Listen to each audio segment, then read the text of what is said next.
Pisces, last week, Neptune, your own ruler, sat retrograde right in your money house, while Saturn stationed alongside it, forcing you to face the fog you've let build around your own finances. This week, the sky actually helps you do something about it. On August 6th, the Sun forms an exact trine to Saturn, connecting your money house directly to your daily routine house. Translation: the honest reckoning from last week finally gets a practical action plan. And there's more. Venus enters Libra the same day, landing in your house of deep intimacy. This is the week where let people in stops being a vague feeling and starts being an actual choice you make. 3 separate transits, all pointing the same direction. From fog to actual clarity. From isolation to actual connection.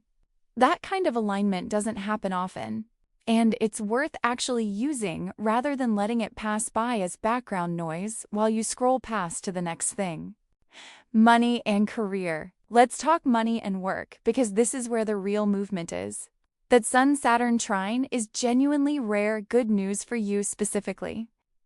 Last week left you staring at some uncomfortable truth about your finances.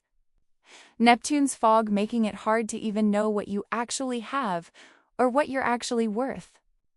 This week, Saturn finally hands you the structure to do something with that clarity instead of just sitting in the discomfort of it. Sit down, look at the actual numbers, and build one small, boring, sustainable habit around them. Pisces wants the whole financial picture to magically sort itself out through good vibes and trust. Saturn's telling you, no, actually open the app and look. Set one alert. Make one automatic transfer. Do the least glamorous financial task on your list, because that's exactly the kind of small, structural thing this trine rewards, not a grand financial overhaul. Just one concrete, unglamorous step that actually gets taken instead of just planned. Mars is also sitting in your home house right now, giving you real, decisive energy for anything domestic that's been sitting unresolved to repair. A conversation with a roommate or family member, a decision about where you actually want to live. Don't let this Mars energy go to waste on daydreaming about a different home situation. Use it to actually change something in the one you're in right now. Pisces can spend weeks imagining the fantasy version of a living situation instead of fixing the actual, fixable problem in the current one. This week, fix the actual problem. Relationships. This is genuinely the sweetest part of your week. Venus enters Libra on August 6th, landing directly in your 8th house of intimacy and shared resources. This is a warm, harmonious placement, and it's arriving at the exact moment your chart is already asking how much you let someone else in. Translation: the universe isn't just asking the question anymore.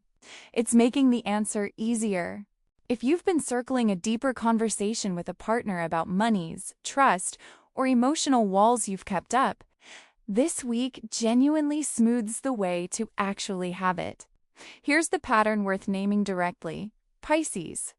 You give and give and give in relationships, emotionally, energetically, sometimes financially. And you quietly assume that's enough, that receiving isn't really necessary. Venus in this house is specifically pushing back on that. Let someone take care of something for you this week. Let someone in on the messy financial truth instead of managing it alone in silence the way you usually do. It will feel strange at first, almost uncomfortably exposed. That discomfort is the whole point. It means something real is actually shifting, not just staying the same in a nicer feeling way, which is what Pisces sometimes settles for when real change feels like too much. There's a quieter thread running underneath too. Chiron stations retrograde on August 3rd at 0 degrees Taurus, settling into your 3rd house of communication. An old wound about being misunderstood, or about not trusting your own words enough to say the real thing directly, may surface this week. Pisces often communicates through mood, through hints, through the vibe in the room, rather than plain language. This retrograde period running until January is quietly asking you to practice saying the actual sentence instead of hoping someone reads the feeling behind it. Yourself sighing meaningfully instead of just saying what's wrong. That's the exact moment to stop and say the actual words. Energy and health this week is calmer than last week's collision between work and rest, and that's genuinely good news. Last week's full moon forced the question of whether work had swallowed your peace. This week's Sun-Saturn trine doesn't force anything, it just quietly supports you, actually building something sustainable out of whatever you realized. If last week left you with a resolution to rest more or work differently, this is the week to put an actual, boring structure around that resolution, rather than letting the good intention evaporate by Thursday, the way good intentions often do once the initial emotional urgency fades. Physically, you're likely to feel more grounded this week than you have in a while, especially once Venus's warmth kicks in on August 6th. Use that groundedness.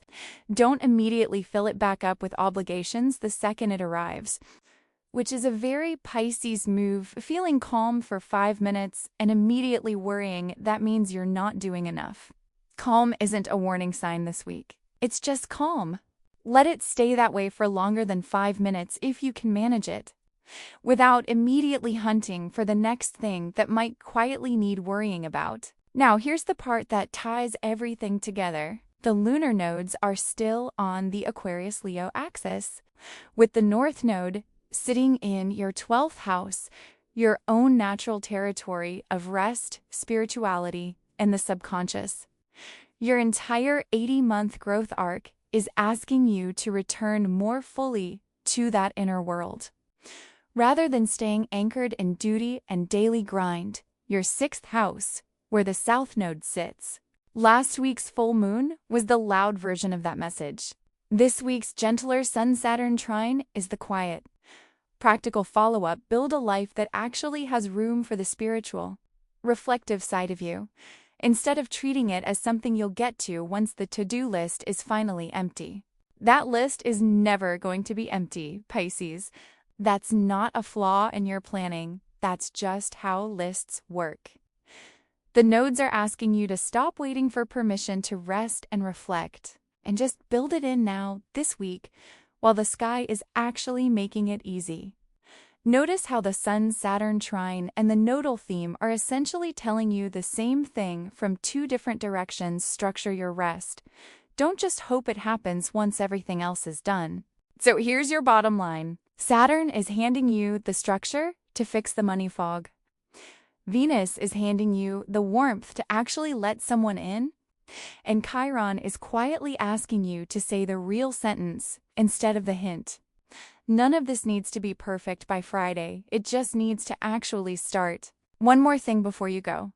You've spent a long time being the one who absorbs everyone else's feelings, who senses what people need before they say it, who gives without being asked. That's a real gift. But this week is asking whether you'll let it run both directions for once, instead of only one. Whether you can be the one who receives, just as naturally as you're always the one who gives. If this hit home, hit like, subscribe, and tell me in the comments, is it the money fog or the letting someone in part that's actually harder for you right now? Be honest, even if the honest answer is both.